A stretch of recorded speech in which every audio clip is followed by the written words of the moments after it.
दिनैनि जे जोंनि बे मण्डलियाव रंजानायनि ओंथिखौनो आं बुंनो सानदों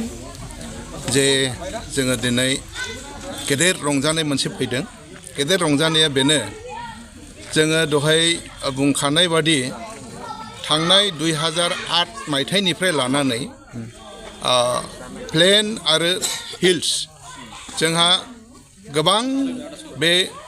डायसिसनि थाखायनो जोंहा दाङा बाजा जालायदोंमोन, रागा रागि जादोंमोन, उथ्रा उथ्रि जालायदोंमोन। दा बेफोरनि थाखाय दिनैनि सानावहाय जोङो मिथिनो मोनदों, दिनै क्लियार जादों। दिनै 13 थारिख जानुवारि 2024 मायथाइयाव जोंनिनो सान्थालपुर वेस्ट बेंगल सान्थालपुर बांग्ल'आवहाय दिनै जोंनि बे डायसिस अफ डुवार्सखौ मोननायजों लोगोसे दिनै बे गासैखौबो बेखेवनाय जाबाय। बिनि थाखायनो जोङो गेदेर रंजादों। रंजानाय ओंथियानो बेनो जोङो गोबां हाजोजों आरो हायेनजों जोङो नारा नाथा जालायबाय थादोंमोनब्लाबो दिनै जोंखौ इसोरा जोंनो बेबादि मोनसे दान होबाय जे गोबाव साननिफ्राय बेबादि दावहा जाबोदोंब्लाबो दिनैनि सानावहाय जे CNI भबननिफ्राय दिल्ली बेनिफ्राय दिनै जोंनि सिन'दा जोंनि बे गोनो गोथो जालायनाय एबा भुल बुजाबुजि जानायखौ क्लियार जानाय जोंनो होफैबाय। बिनि थाखायनो जों गेदेर रंजादों आरो रंजानायजों लोगोसे दिनै आगोलावहाय बे 14 बोसोरनि गेजेराव जोङो जाबोबाय गावजों गाव नांलाय खमलाय, गावजों गाव एना एनि जाबोबाय। दा बेखौ जेसायानि 43नि 18नि बाथ्राखौ लानानै जोङो दिनैनो जोंनि गासै बे भुल बुजाबुजि नांलाय खमलाय गावजों गाव नारलायनायफोरखौ जोङो दिनैनो बावगारजोब्बाय आरो जोंनि बे गेदेर रंजानायखौ जोङो मोननायखाय जोंनि सुरिबारि CNI मण्डलियाबो गोदान डायसिस मोननायखाय जोङो गेदेर रंजानानै जोङो हामबाय आरो हामबाय होनबाय। आं बे गुसुंखौल' बुंनानै आं दोनबाय आरो जोङो जोंनि बे सुरिबारि मण्डलिजों डायसिस हिसाबै जों इस्टार्न हिमालया डायसिस जाय डायसिसआ हेड अफिस हिसाबै जोंहा बै समावहाय दार्जिलिंआव दङमोन। बिसोरजों जों गोबाव सम थाफानायनि उनाव डायसिस सालायै फैनायनि उनाव दार्जिलिंआवहाय थायो नेपालिफोर, बिनिफ्राय जों गाहाय प्लेन्स एरियायाव थायो माखासे बिभिन्न जातिफोर, जेरैहाय बे प्लेन्स एरियायावहाय जोङो दङ बर', बेबायदिनो आदिबासिफोरनिफ्राय सान्थालिफोर, उराव मुन्डाफोर आरो बेबायदिनो गोबांथार माखासे जातिफोरजों जों प्लेन्स एरियायाव थायो। नाथाय माखासे गोबां जों डायसिसआव थानाय समाव, जे समाव जों इस्टार्न हिमालया डायसिसआव दङमोन, बे समाव जों खौसेयै दङमोनब्लाबो जोंहा थांलाय फैलाय हेड अफिसा दार्जिलिं हिसाबै गोबां थाखा फैसानि प्रब्लेम जानायाव जोङो गानो गोनां जादों। आरो बे गानायनि गेजेरावहाय जोङो 2008 सननिफ्राय प्लेन्स एरियानि मुं लानानै डायसिस गोदान बानायनो होननानै जोंहा मोनसे थांखि जों लानाय जादों। आरो 2008निफ्राय लानानैहाय जों जे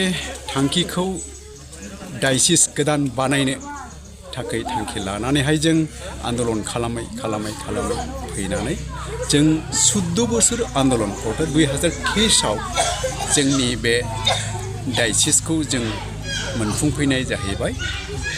सिन'दा जोंनि थाखाय गोदान डायसिस मोनसे बानायनानैहाय जोंनो होनो गोनां जाबाय। दिनैनि दिनाव नैबे डायसिस गोदाननि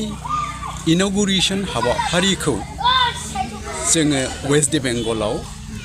आन्दलन समाव जों जेखौनोखि हेड अफिस हिसाबैहाय थांखिनानै लादोंमोन, सान्थालपुर मिसन बांला होननानैहाय वेस्ट बेंगलावहाय जोङो बे जायगायावहाय जोङो सिन'दनिफ्राय जोंनिनो मडारेटर सार आरो बेजों लोगोसे जोंनिनो सिन'दनिनो सेक्रेटारि सार आरो बेजों लोगोसे ट्रेजारार सार आरो गोबांथार बेबायदिनो अफिस बेयारारफोर, बेजों लोगोसे कलकाता डायसिसनिफ्रायबो मानगोनां जोंनाव सासे बिशप राइट रेभारेन्ड पारितोष केनिं सार बिथांमोना फैनानैहाय वेस्ट बेंगलाव दिनै इन'गुरेसन खालामबाय जोंनि थाखाय डिक्लेयार खालामबाय गोदान डायसिस हिसाबै आरो बे डायसिसनि नामखौ डुवार्स डायसिस होननानैहाय दिनै मोनसे स्टोन फाउन्डेसन खालामनानै जोंनि थाखाय गोदान डायसिस महरै होनाय जाबाय दा बे बिथिंखौ लानानै जोंबो बे डायसिसनि सिङाव थानाय फास्टेटखाय नैबे सुरिबारि CNI मण्डलिया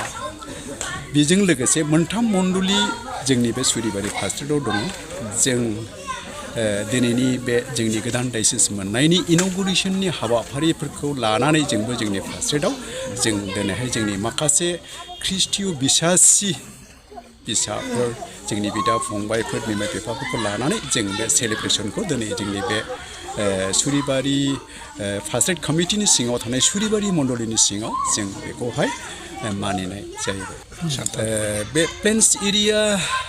डायसिस हिसाबै जोंनि हेड अफिस हिसाबै दा जों दिनैनि दिनावहाय वेस्ट बेंगलनि सान्तालपुर मिसन बांलो होननायावहाय बेखौहाय गायसननाय जादों सेरफांगुरि बाजार सुरुमा माग बिहु दामाका अफार लाबोदों क'क्राझार जिल्ला सेरफांगुरियाव थानाय फुंखा एन्टारप्राइज बाजार सुरुमा 11 जानुवारिनिफ्राय 31 जानुवारिसिम माग बिहु दामाका अफार आरो एक्सचेन्जनि खाबुफोर होगासिनो दङ नोंथांमोना सेरफांगुरियाव थानाय फुंखा एन्टारप्राइज बाजार सुरुमाव खुंफुंजानाय माग बिहु दामाका अफार एक्सचेन्जआव फैनानै नोंथांनि लुबैनाय बाजाजनि बाइकखौ लांफैनो हागोन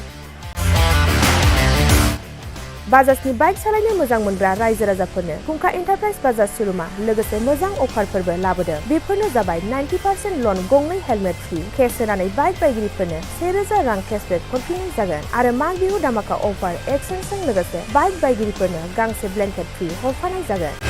फुंखा एन्टारप्राइज बाजार सुरुमा आरो मोजां खाबुबो होबावदों 500 रां होग्रोनानै गोसोबायदि बाइकखौ आवग्रिना दोननो हागोन आरो गासै गारिजों लोगोसे मोनफा मोनफायै इस्यु गिफ्ट हरफानाय जागोन आबुङै मिथिबावनो थाखाय 8135872656 आरो 9101547892 जानबुं नम्बराव खौरां लाहरनो हागोन